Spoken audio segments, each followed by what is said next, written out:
Waste Bengal में पत्थरबाजी हो रही है, तोड़फोड़ हो रही है और वहाँ पर सीआरपीएफ के जवान खड़े हैं। कितनी ज़्यादा शर्म की बात है।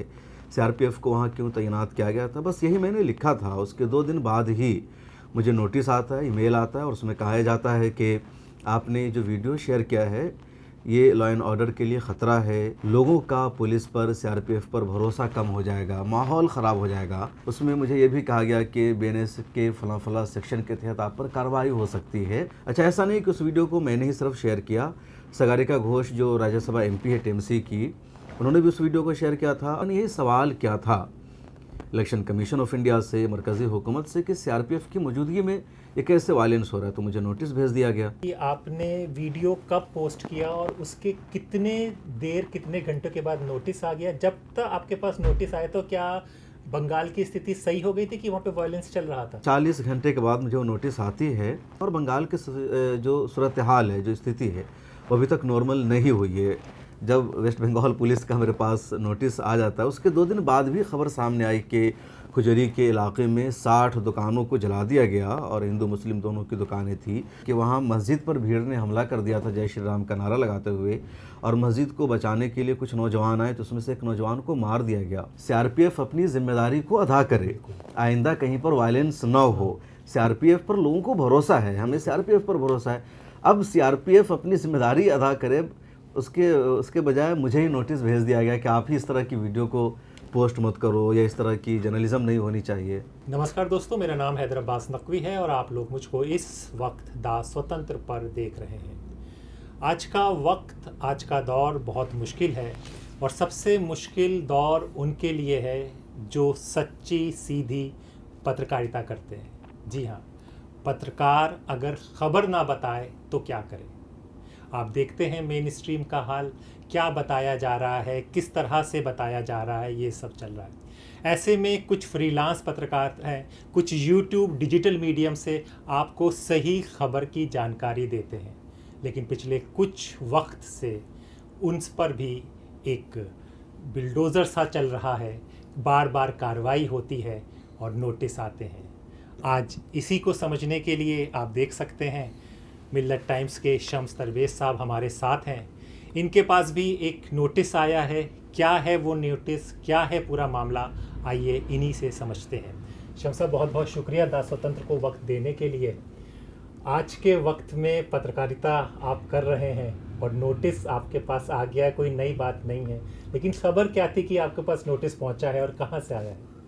अस्सलाम वालेकुम रहमतुल्लाहि व बरकातुहू। अब्बास भाई, सबसे पहले शुक्रिया, और मेरे लिए सादत की बात है कि आप जैसे सीनियर जर्नलिस्ट के साथ मुझे गुफ्तगू करने का, बातचीत करने का मौका मिल रहा है। दरअसल जब वेस्ट बंगाल का रिज़ल्ट आया और जैसे ही ये ख़बर सामने आई कि बीजेपी ने जीत लिया है, तो वहाँ वायलेंस शुरू हो गया। और ये बंगाल का इतिहास भी रहा, आप जानते हैं अच्छी तरह के, जो पार्टी वहाँ सरकार में आती है तो जब वो जश्न मनाती है तो तोड़फोड़ करती है। तो उसी दौरान बहुत सारी वीडियोज़ आई, ख़बरें सामने आ रही थी, हमारे भी लोग मौजूद हैं। तो वहाँ एक वीडियो में मैंने देखा कि पुलिस खड़ी है, सीआरपीएफ के जवान खड़े हैं और उनकी मौजूदगी में पत्थरबाजी हो रही है, लोग दुकानों को तोड़ रहे हैं, आग लगा रहे हैं। तो उस वीडियो को शेयर करते हुए ट्विटर पर मैंने लिखा कि वेस्ट बंगाल में पत्थरबाजी हो रही है, तोड़फोड़ हो रही है और वहाँ पर सीआरपीएफ के जवान खड़े हैं। कितनी ज़्यादा शर्म की बात है। सीआरपीएफ को वहाँ क्यों तैनात किया गया था, बस यही मैंने लिखा था। उसके 2 दिन बाद ही मुझे नोटिस आता है, ईमेल आता है और उसमें कहा जाता है कि आपने जो वीडियो शेयर किया है ये लॉ एंड ऑर्डर के लिए ख़तरा है, लोगों का पुलिस पर, सीआरपीएफ पर भरोसा कम हो जाएगा, माहौल ख़राब हो जाएगा, आप अपनी इस वीडियो को डिलीट कीजिए। उसमें मुझे ये भी कहा गया कि बीएनएस के फला फला सेक्शन के तहत आप पर कार्रवाई हो सकती है, इसलिए इस तरह की वीडियो आपको शेयर नहीं करना चाहिए, तो फ़ौरन डिलीट कीजिए। मुझे भी नोटिस भेजा गया, ट्विटर को भी नोटिस भेजा गया, ट्विटर ने भी मुझे भेजा कि आपकी वीडियो को डिलीट करने का वो आया है। उसके बाद फिर मैंने अपने ट्विटर हैंडल पर उसकी जानकारी दी, किस तरह का मुझे ईमेल आया है। मैंने बता भी दिया कि ये वीडियो मैं डिलीट नहीं कर सकता क्योंकि ये वीडियो हकीकत पर मबनी है। अच्छा, ऐसा नहीं कि उस वीडियो को मैंने ही सिर्फ शेयर किया। सागरिका घोष जो राज्यसभा एमपी है टीएमसी की, उन्होंने भी उस वीडियो को शेयर किया था। और सवाल यही लिया क्योंकि मैंने जैसे आपसे कहा कि बंगाल की तारीख़ रही है तोड़ फोड़ की, इस तरह के वायलेंस की, रिज़ल्ट आने के बाद, लेकिन पुलिस की मौजूदगी में, सीआरपीएफ की मौजूदगी में हो और सीआरपीएफ वहाँ पर चुपचाप खड़ी रहे, अपनी ज़िम्मेदारी ना अदा करे, तब तो सवाल करना बनता है। और मैंने यही सवाल किया था इलेक्शन कमीशन ऑफ इंडिया से, मरकज़ी हुकूमत से कि सीआरपीएफ की मौजूदगी में ये कैसे वायलेंस हो रहा है। तो मुझे नोटिस भेज दिया गया। तो एक हम ये समझना चाहेंगे कि आपने वीडियो कब पोस्ट किया और उसके कितने घंटों के बाद नोटिस आ गया? जब तक आपके पास नोटिस आया तो क्या बंगाल की स्थिति सही हो गई थी कि वहाँ पे वायलेंस चल रहा था? वीडियो पोस्ट होने के तकरीबन 40 घंटे के बाद मुझे वो नोटिस आती है और तकरीबन 6 तारीख को या 5 तारीख को मैंने वो वीडियो पोस्ट किया था। और बंगाल के जो सूरत हाल है, जो स्थिति है, वो अभी तक नॉर्मल नहीं हुई है। जब वेस्ट बंगाल पुलिस का मेरे पास नोटिस आ जाता है, उसके 2 दिन बाद भी खबर सामने आई कि खुजरी के इलाके में 60 दुकानों को जला दिया गया और हिंदू मुस्लिम दोनों की दुकानें थी। कुछ बिहार से खबर सामने आई, एपीसीआर ने भी बाज़ाब्ता उस डेटा को जारी किया कि वहाँ मस्जिद पर भीड़ ने हमला कर दिया था जय श्री राम का नारा लगाते हुए, और मस्जिद को बचाने के लिए कुछ नौजवान आए तो उसमें से एक नौजवान को मार दिया गया। तो लगातार वायलेंस की खबरें सामने आ रही है और अभी भी जगह जगह से खबरें सामने आ रही है। लेकिन रिपोर्ट यह है कि जो लोग आवाज़ उठा रहे हैं, ग्राउंड पर जाकर रिपोर्ट कर रहे हैं या पुलिस को, प्रशासन को एक्सपोज कर रहे हैं, उनको ही डराया जा रहा है, उनको गिरफ्तार किया जा रहा है। कल भी एक खबर सामने आई कि वहीं के एक लोकल एक्टिविस्ट ने एक वीडियो पोस्ट कर दिया था जिसमें वीवीपैट की पर्चियाँ बाहर पड़ी हुई थी। उसने बताया था कि वीवीपैट की पर्चियाँ बाहर फेंकी हुई है, तो उसको अरेस्ट कर लिया गया है और वो बंगाल का लोकल एक्टिविस्ट है। तो लगातार अभी भी खबरें सामने आ रही है, पुलिस की तरफ से पूरे मामले को दबाने की कोशिश की जा रही है। एक चीज़ और भी समझना चाहेंगे, आपने पोस्ट में किसी को टैग किया था और वो कितने रीट्वीट हुए पोस्ट? मैंने टैग तो किसी को नहीं किया था, जस्ट नॉर्मल मैंने अपना ओपिनियन लिखा था। चूँकि मैंने उसमें ख़बर भी नहीं दी थी, चूँकि ख़बर ऑलरेडी वो चल रही थी, तो मैंने उसमें सवाल किया था और मैंने पुलिस को भी टैग नहीं किया था, किसी लीडर को भी टैग नहीं किया था, बस इतना था। मैं आपको दिखा भी सकता हूँ वो ट्वीट, आप स्क्रीन पर दिखा देंगे कि वेस्ट बंगाल में वायलेंस हो रहा है, सीआरपीएफ के जवान खड़े हैं, कितनी शर्म की बात है, सीआरपीएफ को क्यों वहाँ तैनात किया गया। बस इतना ही मेरे अल्फाज हैं और तकरीबन 2-3 लाख लोगों ने उस ट्वीट को देखा था। अक्सर मैं ट्विटर पर एक्टिव रहता हूँ क्योंकि मुझे लगता है कि यूट्यूब है, फेसबुक है, इंस्टाग्राम है, लेकिन उन सब में ट्विटर पर जो कुछ लिखा जाता है तो चीज़ें ज़रा दूर तक पहुँचती है, उसका असर भी होता है। तो ट्विटर पर मैं कुछ ना कुछ लिखता रहता हूँ, यूट्यूब के प्लेटफॉर्म पर मैं वीडियो बना लेता हूँ, लेकिन अपना ओपिनियन देने के लिए ट्विटर मुझे अच्छा लगता है, तो इंस्टाग्राम या फेसबुक से ज़्यादा ट्विटर पर फोकस रहता है। और इसलिए मैंने लिखा था ताकि सीआरपीएफ अपनी जिम्मेदारी को अदा करे, आइंदा कहीं पर वायलेंस ना हो। सीआरपीएफ पर लोगों को भरोसा है, हमें सीआरपीएफ पर भरोसा है। अब सीआरपीएफ अपनी जिम्मेदारी अदा करे, उसके बजाय मुझे ही नोटिस भेज दिया गया कि आप ही इस तरह की वीडियो को पोस्ट मत करो या इस तरह की जर्नलिज्म नहीं होनी चाहिए। मतलब कि आपकी पोस्ट से सीआरपीएफ का मनोबल टूट जाएगा, जो जैसे हम लोगों ने पहले भी देखा कि इस तरह से बातें जी बिल्कुल, लगातार मतलब जहाँ कहीं भी पुलिस की, पुलिस कमिश्नर की या प्रशासन की, एडमिनिस्ट्रेशन की कोशिश ये होती है कि कोई उस पर सवाल न करे, लेकिन सवाल आप पर इसलिए हो रहा है कि आपने अपनी जिम्मेदारी को नहीं निभाया।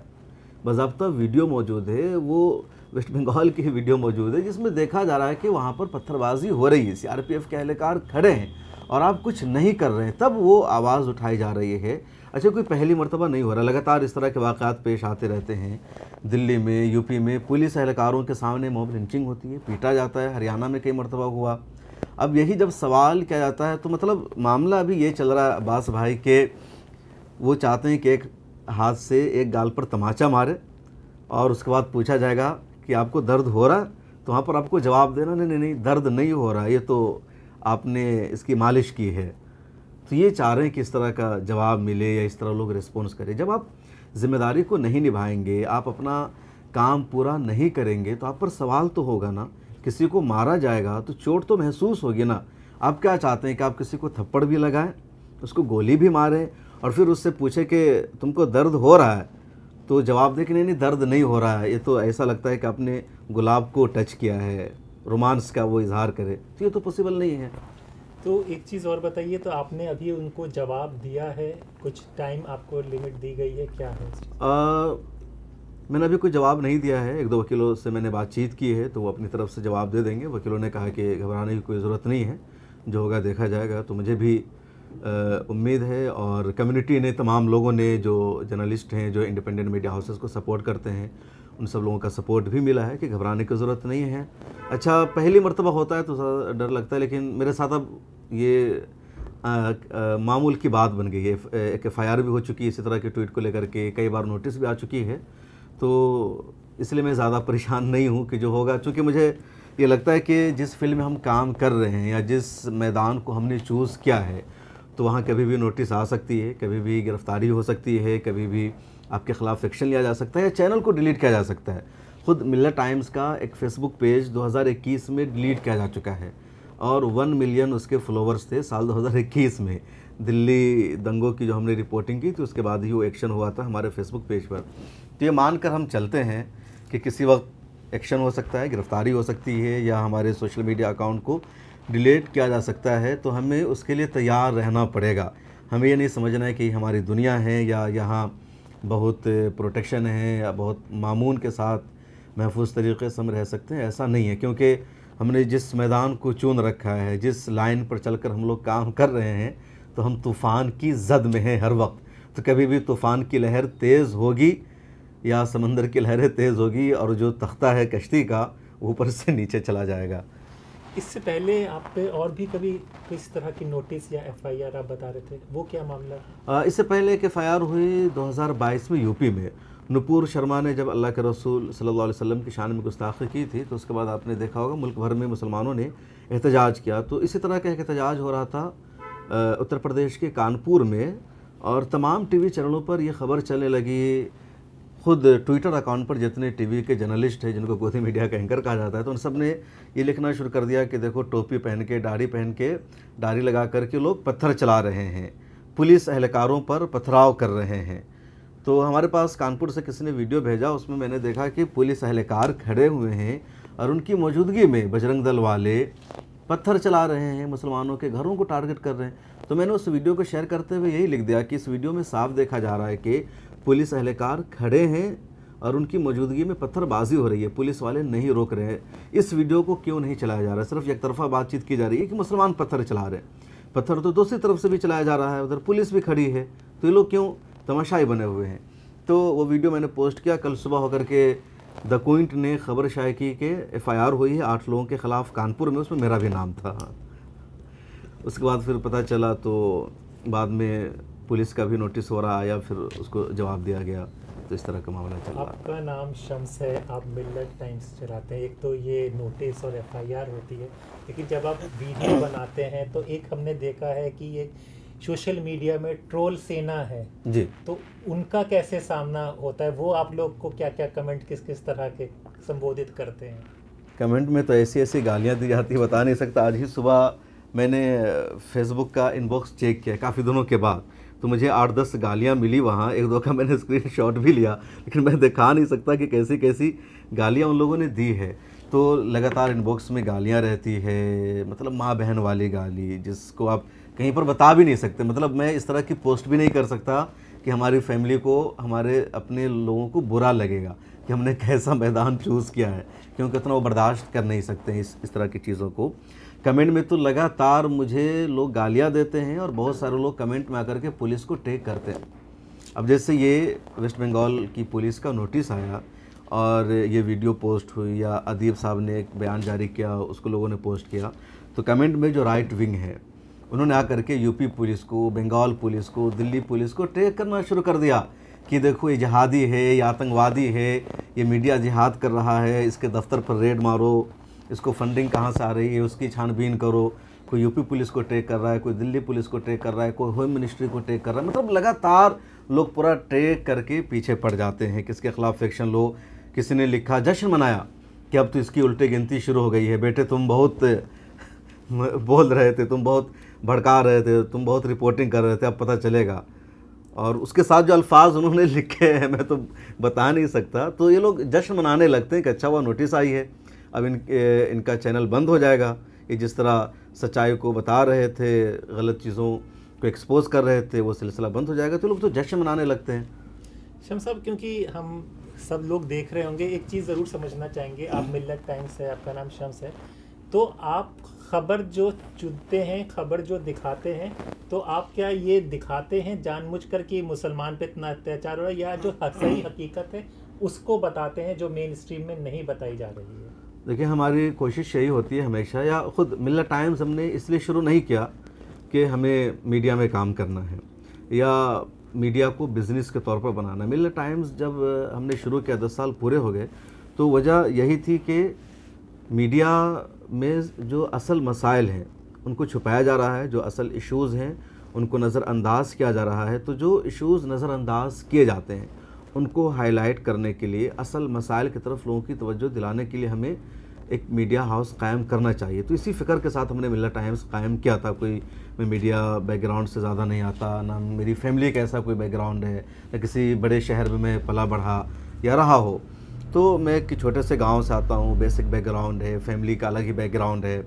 मेरे गांव में कोई नहीं इस फील्ड में जिसमें मैं हूँ, है ना, पूरा पूरा इलाका खाली है।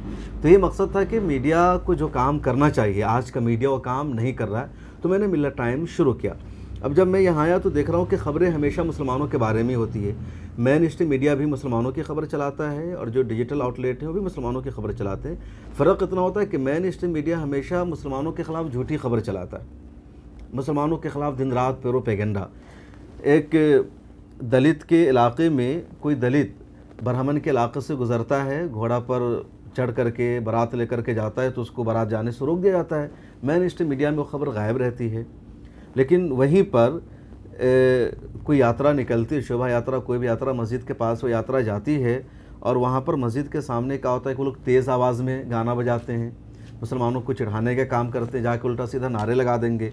अब वहाँ पर मुसलमानों के साथ बहस हो जाती है, झड़प हो जाती है। तो मीडिया आकर के दिखाना शुरू कर देता है कि शोभा यात्रा जा रही थी, जैसे मस्जिद के पास पहुँची, मुस्लिम मेजॉरिटी मोहल्ले में पहुँची, उस पर पथराव हो गया। लेकिन उसके पीछे की जो वजह होती है, जो झड़प की वजह होती है, इसको कभी ये लोग नहीं बताते हैं। तो इन सब चीज़ों ने मजबूर किया कि सच्चाई बताना ज़रूरी है।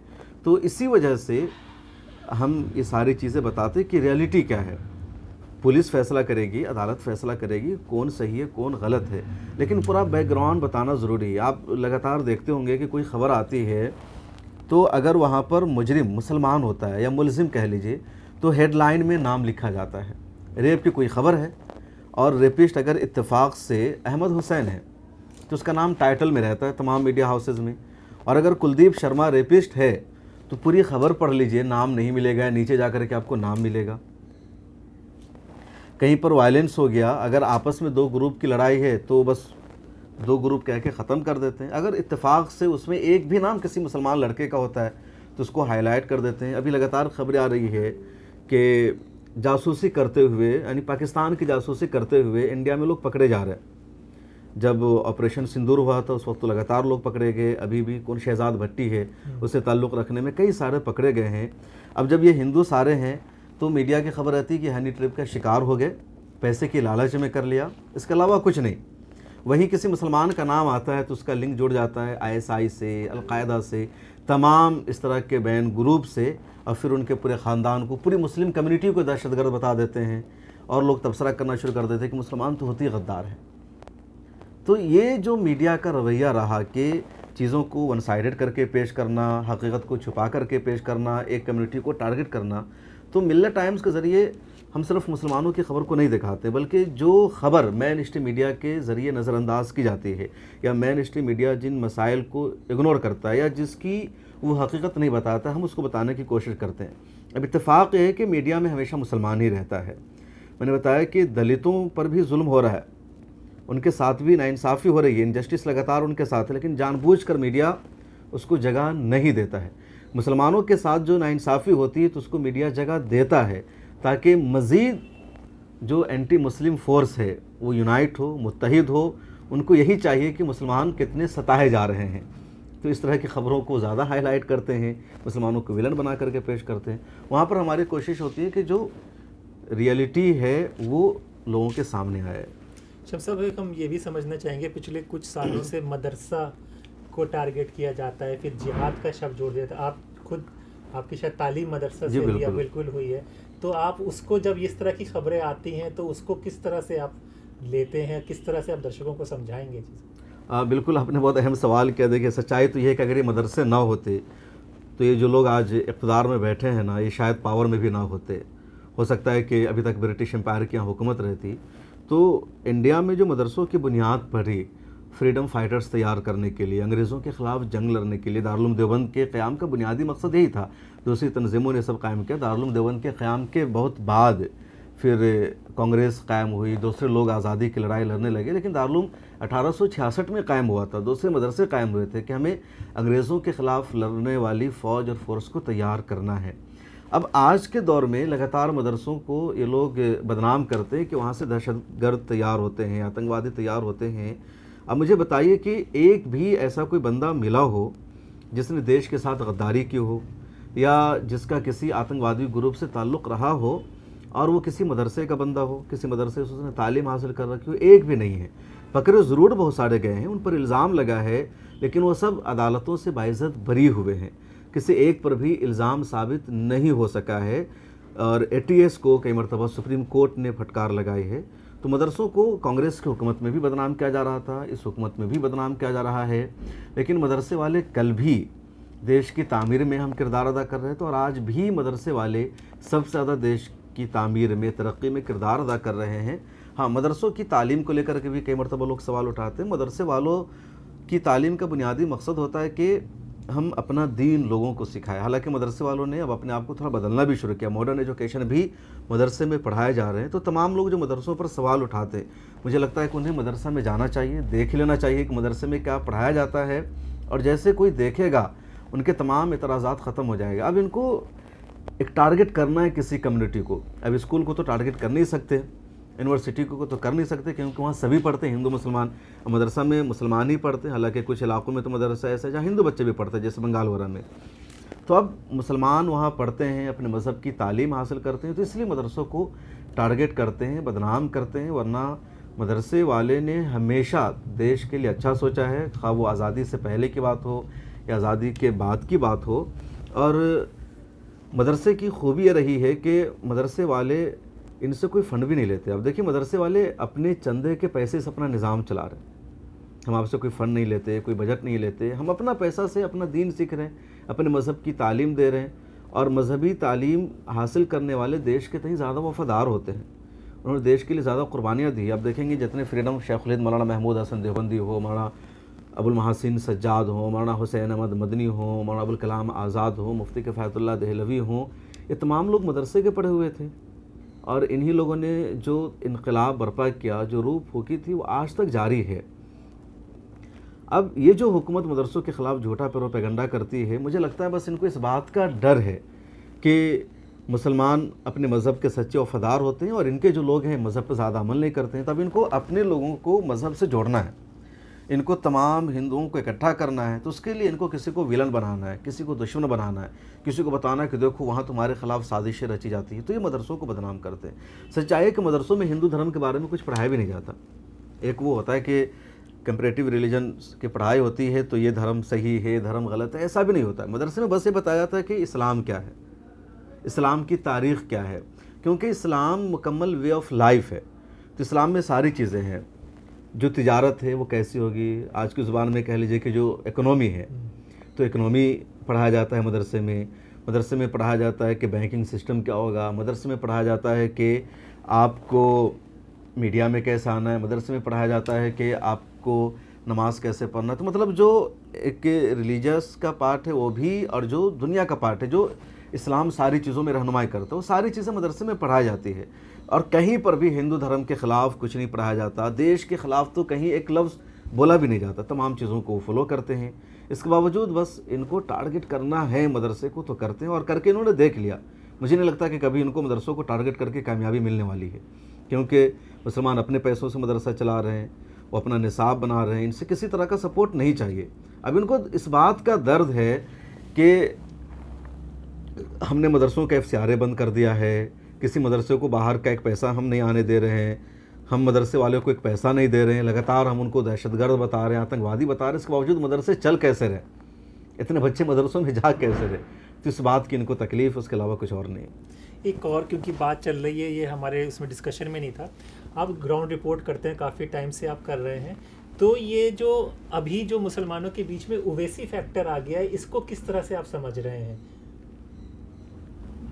देखिए, असदुद्दीन ओवैसी साहब एक पॉलिटिकल पार्टी के लीडर हैं, उनकी एक सियासी जमात है, तो हर एक को हिंदुस्तान में चुनाव लड़ने का हक़ है। असदुद्दीन ओवैसी साहब भी अपनी पार्टी बनाकर चुनाव लड़ रहे हैं। पार्टी बल्कि बहुत पुरानी है, तो क्या बोलते हैं कि हैदराबाद के नवाबों ने वो पार्टी बनाई थी, मजलिस इत्तेहादुल मुस्लिमीन नाम था 1925 में।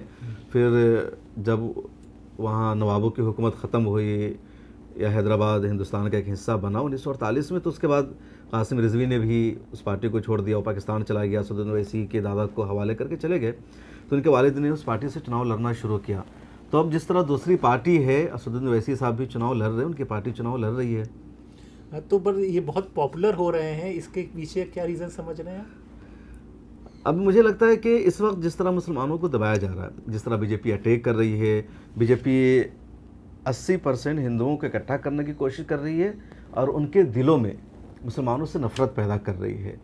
तो ऐसे वक्त में मुसलमानों के हक़ में अगर कोई बोलता है, कोई मुसलमानों की आवाज़ उठाता है, तो मुसलमानों को वो अच्छा लगता है, मुसलमान उनको अपना लीडर मानने को तैयार हैं, कोई जल्दी बोलने को तैयार नहीं। तब ओवैसी साहब लगातार मुसलमानों की आवाज़ उठा रहे हैं, मुसलमानों के मुद्दे पर बोल रहे हैं, मोदी को वो चैलेंज कर रहे हैं, अमित शाह को बोल रहे हैं। तो इस वजह से असदुद्दीन ओवैसी मुसलमानों के बीच में पॉपुलर हो रहे हैं, फेमस हो रहे हैं, मशहूर हो रहे हैं, जगह जगह जाके चुनाव भी लड़ रहे हैं। हालांकि दो चीज़ें हैं, एक होता है एज अ कम्युनिटी लीडर या मेंबर ऑफ पार्लियामेंट, आप पार्लियामेंट में बोल रहे हैं, आवाज़ उठा रहे हैं।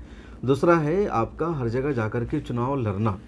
तो जो दूसरा उनका मामला है चुनाव लड़ने का हर स्टेट में जा कर के, उसको लेकर के हिंदुस्तान के जो मुस्लिम रहनुमा हैं, जो लीडर्स हैं, वो उनके साथ एग्री नहीं कर रहे हैं। वो मानते हैं कि जहाँ आपका केडर है वहाँ चुनाव लड़िए। पूरे हिंदुस्तान में अगर जाकर आप चुनाव लड़ रहे हैं, हर जगह जहाँ आपका केडर नहीं है, जहाँ आपका वर्कर नहीं, वहाँ भी आप जाकर चुनाव लड़ रहे हैं, तो आप न तो खुद जीत रहे हैं और आपका इस्तेमाल करके या आपके सहारे दूसरे लोग जीतने की कोशिश कर रहे हैं। तो आप कम्युनिटी की नज़र में खुद अपना वक़ार मजरूह कर रहे हैं। तो ये कई जो मुस्लिम रहनुमा है बड़े, उन्होंने असदुद्दीन ओवैसी को मैसेज भी दिया है कि जहाँ आपका केडर है, जहाँ ग्राउंड है, ठीक है, जहाँ केडर नहीं है वहाँ जाकर के लड़ने का कोई मतलब नहीं बनता। ये भी एक बात है हैदर भाई कि इंडिया में अभी जो मुसलमान हैं, तो मुसलमानों की इकट्ठी कहीं आबादी है नहीं। कश्मीर में इकट्ठे मुसलमान हैं, उसके अलावा जितने स्टेट हैं वहाँ मुसलमान 35% से नीचे, आसाम में 34% है, बंगाल में 28%, उसके अलावा तो 25% के अंदर पूरे इंडिया में है। तो अब कहीं पर भी अकेले अगर आप चुनाव लड़ना चाहते हैं, पॉलिटिकल पार्टी बना करके सियासत में आना चाहते हैं, तो आप कामयाब नहीं हो सकते। अगर आप इस बुनियाद पर चुनाव लड़ते हैं कि आप मुसलमान हैं और तमाम मुसलमान मिलकर आपको वोट करें, तो फिर बीजेपी इसी को बुनियाद बनाकर अपने लोगों को इकट्ठा करती है कि हम हिंदुओं की पार्टी है। जब मुसलमान इकट्ठे होकर के एक लीडर को वोट कर रहे हैं, तो आप हिंदू हो, आप भी हमें वोट करो। जब मुसलमान 15% हो करके अपनी एक पॉलिटिकल पार्टी बना रहे हैं, तो हम हिंदू 80% हम क्यों अपनी एक पॉलिटिकल पार्टी नहीं बनाएंगे? तो ये बहाना भी एक मिलता है बीजेपी को अपने लोगों को यूनाइट करने का, मुत्तहिद करने का। इंडिया का जो निज़ाम है वो यही है कि आपको जो सेकुलरिज़म है, जो जमहूरियत है, जो डेमोक्रेसी, उसको लेकर के चलना है। और मुसलमानों ने लगातार जमहूरियत को, डेमोक्रेसी को सपोर्ट किया है, लेकिन आज के दौर में ज़रा सा पीछे हट जाएंगे या आप एक अपनी पॉलिटिकल पार्टी के साथ खड़े होने की कोशिश करेंगे, तो फिर दूसरे भी अलग हो जाएंगे, तो फिर नुकसान लामहला मुसलमानों का होगा। एक चीज़ और बताइए कि मुसलमान बेसिकली सेकुलर है या कम्युनल है? क्योंकि ये बहुत चर्चा होती है, सांप्रदायिक बोल दिया जाता है, कट्टर बोल दिया जाता है। अपने धर्म को मान रहा है, अपने नमाज पढ़ रहा है, तो वो फॉलो कर रहा है चीज़ों को, तो आप उसको कट्टरता में ले जाते हैं। अब इस तरह के पूरे चुनाव के नैरेटिव सेट हो जाते हैं। देखिए, मुसलमानों से ज़्यादा सेकुलर तो हिंदुस्तान में कोई है ही नहीं। अकबर के ज़माने से मुसलमानों ने सेकुलरिज़म का सबूत पेश किया है। मुसलमानों की यहाँ हुकूमत थी, मुस्लिम बादशाहत थी, औरंगज़ेब जैसे बादशाह रहे और उसके बावजूद हिंदू इंडिया में रहे, तमाम मंदिरें रही, किसी को गिराने का कोई सबूत नहीं मिलता। साउथ में टीपू सुल्तान की हुकूमत थी, दूसरे हुक्मरानों की हुकूमत थी और किसी मंदिर को ठेस तक नहीं पहुँचाया गया, बल्कि औरंगज़ेब ने मंदिरों को गिरान दिया, टीपू सुल्तान ने दिया। तो आज अगर मुसलमान सेकुलर है, कम्युनल है, ये ज़्यादा बड़ी बात नहीं होगी, क्योंकि एक सच्चाई ये भी है कि आज के दौर में इस सेकुलरिज़म के निज़ाम को तस्लीम करना तो मुसलमानों की एक तरह से मजबूरी भी है। लेकिन जब हमारी हुकूमतें थी, मुस्लिम बादशाह थे, उस वक्त भी इंडिया में उन्होंने किसी हिंदू को नमाज़ पढ़ने पर कभी मजबूर नहीं किया, कभी किसी को धर्म अपनाने पर मजबूर नहीं किया। दिल्ली जो उनका दारुल सल्तनत था, वहाँ पहले भी हिंदू ज़्यादा थे, आज भी हिंदू ज़्यादा है। आगरा में उनकी हुकूमत थी, वहाँ पहले भी हिंदू ज़्यादा है, आज भी हिंदू ज़्यादा है। ये पूरा जो दिल्ली और आसपास का पूरा इलाका है, दिल्ली से सटा हुआ यूपी, हरियाणा, उत्तराखंड, पंजाब, इन सब में मुसलमान कहाँ मेजोरिटी में है? हिंदू मेजोरिटी में है। मुग़ल के ज़माने में भी थे, तो अगर वो चाहते तो इन सबको मुसलमान बना देते। तो मुस्लिम बादशाहों ने सेकुलरिज्म का निज़ाम सबूत पेश किया है, और आज के दौर में तो सबसे बड़ा सेकुलर मुसलमान ही है। अगर कोई पार्टी आती है मज़हब के नाम पर वोट मांगती है, मुसलमान उसको वोट नहीं करता है। असदुद्दीन वैसे जाकर के चुनाव लड़ते हैं, कितने मुसलमान उनको वोट कर रहे हैं। असम की मिसाल अभी सामने है, बदरुद्दीन अजमल साहब का वहाँ बहुत बड़ा रिलीफ वर्क है। बदरुद्दीन अजमल की पार्टी बनी असम में कांग्रेस के ख़िलाफ़, और 75 कॉलेजेस हैं उनके पूरे आसाम में, सोशल वर्क उनका होता है। वहाँ सैलाब आता है तो बदरुद्दीन अजमल का जो बिज़नेस का पैसा है उसके ज़रिए लोगों को रिलीफ पहुँचाया जाता है। लेकिन इस मरतबा लोगों ने उनको वोट नहीं दिया।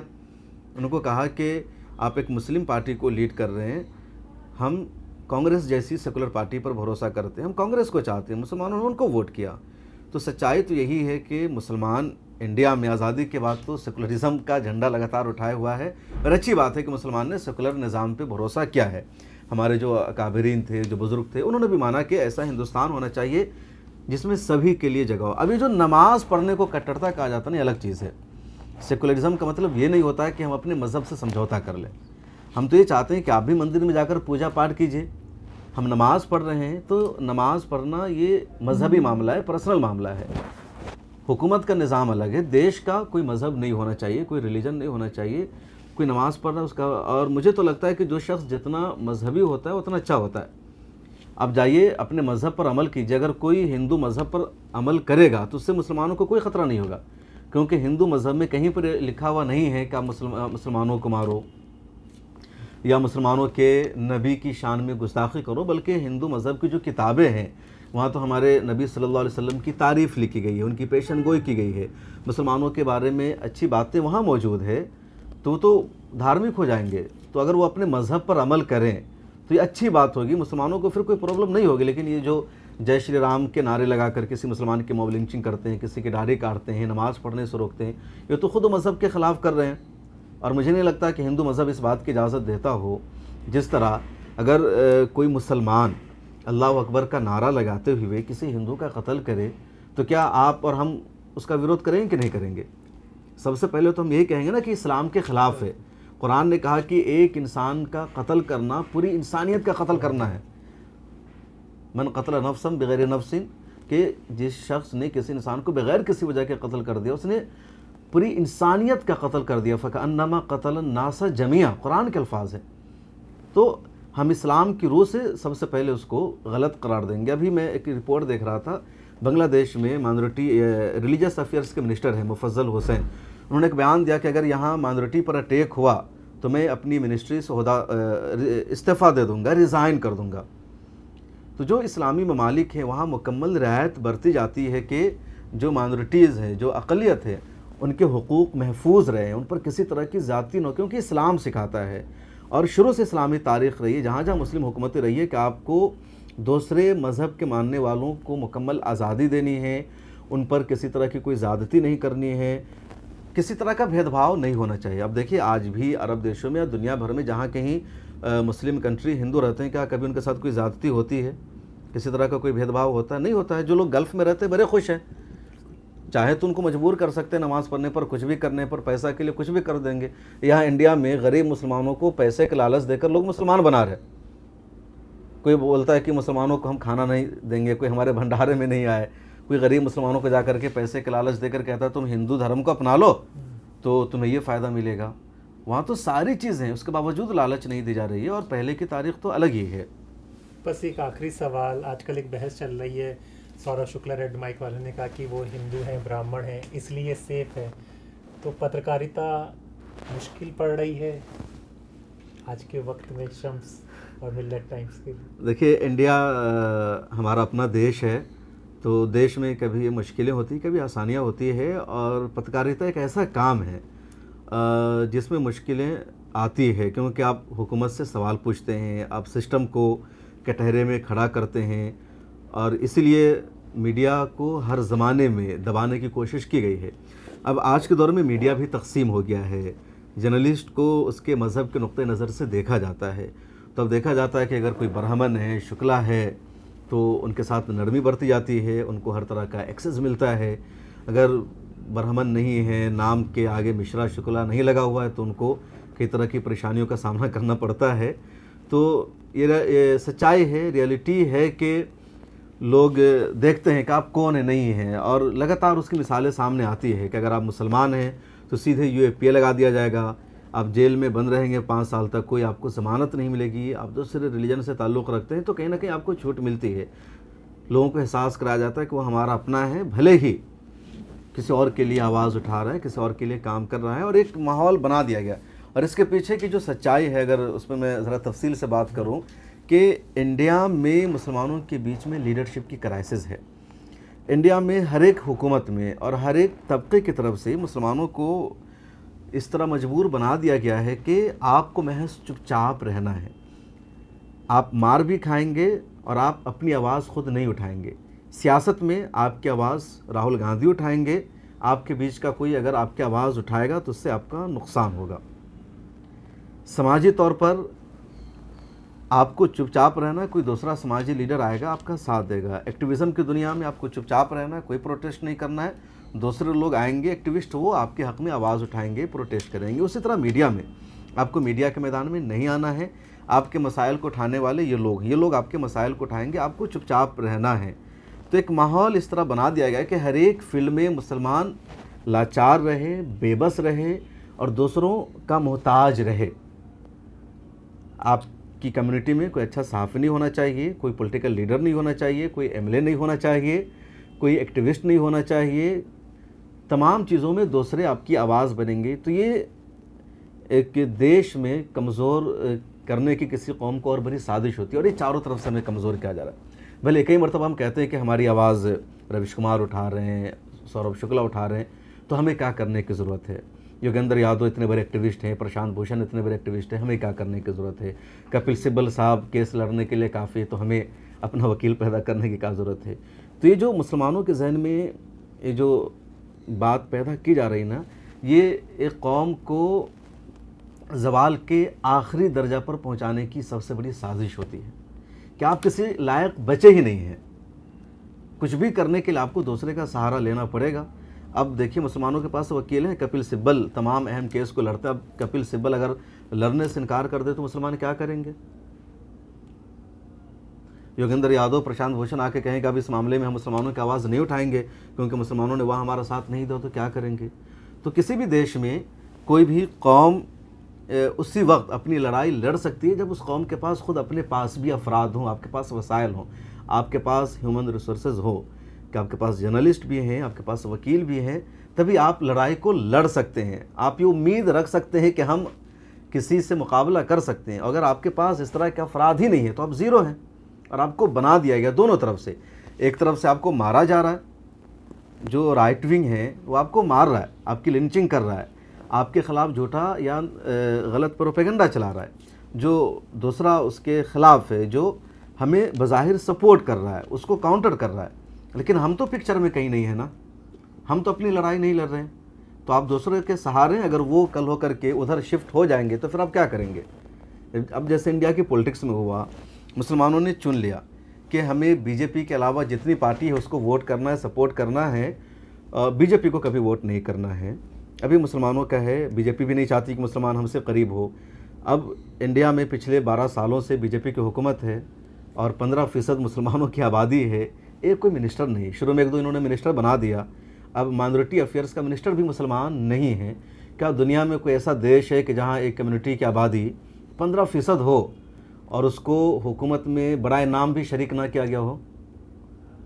ईरान जैसा देश जहाँ यहूदियों की 30-35 हज़ार की आबादी है और असल लड़ाई ईरान की यहूदियों से है। ईरान की भी पार्लियामेंट में यहूदियों के लिए रिजर्वेशन है क्योंकि वहाँ की वो कम्युनिटी है, माइनॉरिटी है, तो उसको हक़ देना है। भले ही इजराइल से एक लड़ाई अलग मामला, क्योंकि उनका वो हक़ बनता है, इंडिया में नहीं है। 22 राज्यों में बीजेपी की हुकूमत है और शायद कोई 1-2 स्टेट हो जहाँ कोई एक MLA से एक MLA हो मुसलमान नहीं है। अब धीरे धीरे पूरे इंडिया में इनकी हुकूमत बन जाएगी। अब बंगाल में इस वक्त 30% मुसलमानों की आबादी है, बीजेपी की हुकूमत है और मुसलमान पावर में इतना सा भी शरीक नहीं है, एक MLA भी मुसलमान नहीं है। तो मुसलमान क्या है? बेबस है, कमज़ोर है। अब बीजेपी की हुकूमत रहेगी, आप पावर में नहीं रहेंगे।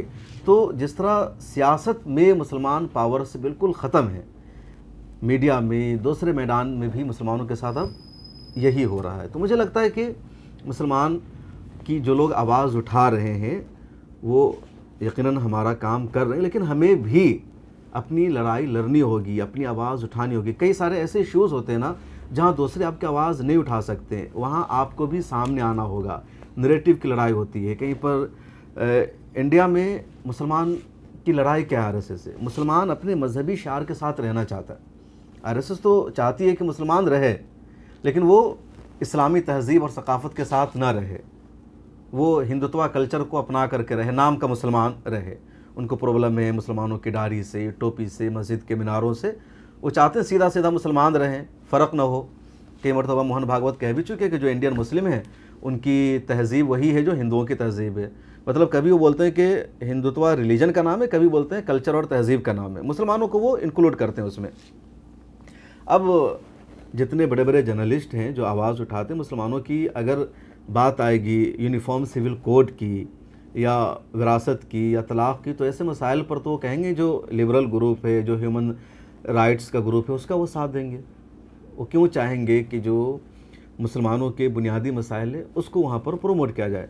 अब मिसाल के तौर पर मैं आपको बताऊँ कि 7 अक्टूबर को हमास ने जब इज़राइल पर अटैक किया, तो इंडिया के जो बड़े बड़े जर्नलिस्ट हैं, मैं नाम नहीं लेना चाहता, मतलब जो हमारी आवाज़ माने जाते हैं, अच्छी रिपोर्टिंग करते हैं, उन्होंने भी हमास को एक दहशतगर्द तंजीम कहा। उन्होंने भी रिपोर्टिंग के दौरान हमास के अटैक को दहशतगर्दाना अटैक कहा। और उस वक्त भी 2023 में मैंने ट्विटर पर लंबा चौड़ा एक पोस्ट लिखा, उनमें से कुछ की वीडियो को मैंने शेयर किया और कहा कि आपको ये नज़र आ गया कि हमास ने आज 7 अक्टूबर 2023 को इसराइल पर हमला किया, लेकिन आपको ये नज़र नहीं आया कि गज़ा पट्टी पर पिछले 70 सालों से हमला हो रहा है इसराइल का। तो ये अटैक नहीं था, ये दिफाई हमला था, ये इनका एक जवाब था। और हमास दहशतगर्द तंजीम कैसे हो गई? हमास तो एक इलाके में उसकी हुकूमत है, गज़ा पट्टी की वो एक चुनी हुई सरकार है, तो एक इलाके की सरकार को आप दहशतगर्द कहेंगे? बाद में फिर लोगों ने धीरे धीरे चेंज किया। अभी भी ईरान के मामले में देख लीजिए, ईरान एक हुकूमत है और मेन स्ट्रीम मीडिया आज भी उसको कोई दहशतगर्द बोल देगा, कोई पासदारान इनकलाब को टेररिस्ट बोल देगा, हिजबुल्लाह को अभी तक कहा जा रहा है दहशतगर्द ग्रुप है। हमारे मुल्क की हुकूमत ने भी इन सबको दहशतगर्द ग्रुप में इंक्लूड नहीं कर रखा है। तालिबान को लेकर के अभी तक, तालिबान को लेकर के तो जितने लोग हैं अभी तक वो दहशतगर्द मानते हैं। वहाँ उनकी हुकूमत है, उनका नज़रिया जो कुछ अपने मुल्क के लिए है। अब तो इंडिया की सरकार उनके साथ रिश्ते बहाल कर रही है। इसी तरह विरासत का मामला आता है। अब इस्लाम में तय है कि औरत को विरासत में कितना हिस्सा मिलेगा। इस्लाम ने रोका नहीं है, क्योंकि औरत माँ है तो उसको बेटे से भी मिलेगा, शौहर से भी मिलेगा, है ना, भाई है तो उससे भी कुछ मिल सकता है। तो अब इस्लाम में कहा कि भाई बाप की विरासत में बेटे का ज़्यादा हक़ होगा, बेटी का कम होगा, क्योंकि जो बेटी है उसको शौहर की तरफ से भी मिलेगा, कहीं और से भी मिलेगा। अब जो आज का लिबरल तबका है या जो जितने ह्यूमन राइट्स एक्टिविस्ट हैं, वो इस बात के ख़िलाफ़ हैं कि इस्लाम में औरतों को हक़ नहीं दिया गया है। बाप की जायदाद में जितना बेटा को मिल रहा है उतना बेटी को मिलनी चाहिए। तब यहाँ पर जो लोग हमारी आवाज़ उठाते हैं वो तो अपने एतबार से दलील पेश करेंगे, इस तरह तो साथ नहीं देंगे। या जिस तरह 3 तलाक़ का केस चल रहा था, तो तलाक़ को ही सीधे सीधे कटहरे में खड़ा गया कि इस्लाम का ये सबसे ख़राब तरीक़ा है कि औरतों को तलाक़ दिया जाता है। शादी के बाद तलाक़ देने का मतलब क्या बनता है? तो मुझे लगता है बहुत सारे ऐसे इशूज़ हैं जिसको आप जितना अच्छी तरह एक्सप्लेन कर सकते हैं दूसरे नहीं कर सकते हैं। बड़े मशहूर सहाफ़ी गुज़रे, आप जानते होंगे, इफ्तिखार गिलानी साहब, अभी तुर्की में रहते हैं। तो उन्होंने एक प्रोग्राम हुआ था, तो उसमें कहा था, मैं भी था, कि मेन स्ट्रीम मीडिया में जो मुसलमानों के ख़िलाफ़ झूठा प्रोपेगेंडा चलता है, तो 50% तो वो जानबूझकर करते हैं कि मुसलमानों को टारगेट करना है, लेकिन 50% इस वजह से भी वो मुसलमानों के ख़िलाफ़ ख़बरें चलाते हैं या झूठा प्रोपेगेंडा करते हैं कि उनको सही इन्फॉर्मेशन नहीं होती है, उनको जानकारी नहीं होती है कि हलाल एक्चुअल में है क्या, खुला है क्या, तलाक़ है क्या। और अच्छे अच्छे लोगों को जानकारी नहीं है हलाला को लेकर के, खुला को लेकर के। आज तक अच्छे अच्छे जर्नलिस्ट के जहनों में गलत फहमी है। तो एक वो शख्स जो इस्लाम को जानता है, पढ़ कर आया, वही अच्छी तरह इन चीज़ों को एक्सप्लेन कर सकता है। गूगल पर, इंटरनेट पर तो जो वेस्टर्न मीडिया का एक झूठा प्रोपेगेंडा वही मिलेगा, क्योंकि वेस्ट की इस्लाम से जो लड़ाई है बहुत पुरानी है, आज की नहीं है। उन्होंने हमेशा मुसलमानों को बदनाम करने की कोशिश की है। मुसलमानों की जो भी फंडामेंटल राइट्स है उसको लोगों ने काउंटर किया है, औरतों की आज़ादी के नाम पर और दूसरी चीज़ों के नाम पर, कि इस्लाम में औरतों को दबा कर रखा जाता है और वेस्ट में औरतों को मुकम्मल आज़ादी दी गई है। तो इस तरह उन्होंने हमेशा काउंटर किया, वही चीज़ें दूसरे लेते हैं। तो ऐसे जर्नलिस्ट का होना ज़रूरी है जो इन सारी चीज़ों को अच्छी तरह जानते हो और एक्सप्लेन कर सके। तो इसी वजह से मैं मानता हूँ कि वो लोग भी हमारी ज़रूरत है और आपके पास भी अफराद होनी चाहिए जो अच्छी तरह आपके मसाइल को एक्सप्लेन कर सके। शुक्रिया। और हम चाहेंगे कि आपका जो मामला है चीज़ उसका जवाब आए और आप इसी तरह से हिम्मत के साथ लड़ते रहें, आवाज़ बुलंद करते रहें और कम से कम सवाल तो आप पूछ ही रहे हैं और इसी तरह से पूछते रहें। तो दोस्तों, आज शम्स साहब से हमने आपकी मुलाकात कराई। अभी इन पर एक नोटिस आया हुआ है, उस पर आगे क्या होगा वो भी हम आपको द स्वतंत्र पर दिखाते रहेंगे। इसी तरह से ज़मीनी हकीकत, सच्चे लोग आप बराबर द स्वतंत्र पर देखते रहेंगे। अपने दोस्त हैदर अब्बास नकवी को इजाज़त दीजिए, फिर होगी मुलाकात एक नई खबर के साथ। तब तक के लिए नमस्कार। बहुत शुक्रिया।